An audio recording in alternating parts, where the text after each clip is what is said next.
ver, cuéntenme primero. Vamos, cuéntenme primero, ¿por qué están aquí? ¿Qué es lo que están protestando?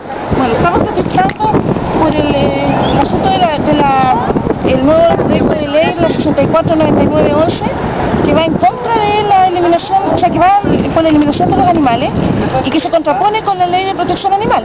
Entonces nosotros estamos ahora tratando de ingresar porque se va a votar ahora el proyecto y no estamos de acuerdo con este proyecto. ¿Usted quién es, perdón? Yo soy de Corporación Forestal Gisleo. ¿Cómo es su nombre? Isabel Alvarado. Isabel Alvarado.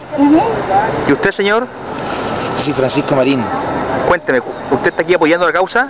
Sí, estamos apoyando a las organizaciones que están protestando por la eventual y casi inminente aprobación de un proyecto de ley que implica la matanza de animales callejeros y que es un proyecto sanguinario que no se condice con nuestro estado de desarrollo como país, que no toma en cuenta los programas de esterilización que se habían ido desarrollando y que, bueno, que muestra el subdesarrollo que tenemos como ciudad y como país en materia de protección de los derechos animales. Yo creo que nadie quiere que los animales estén abandonados, yo creo que los animales deben ser protegidos, pero no puede haber un proyecto que implique la eliminación masiva de ellos y menos en cámara de gases con todo lo que ello significa.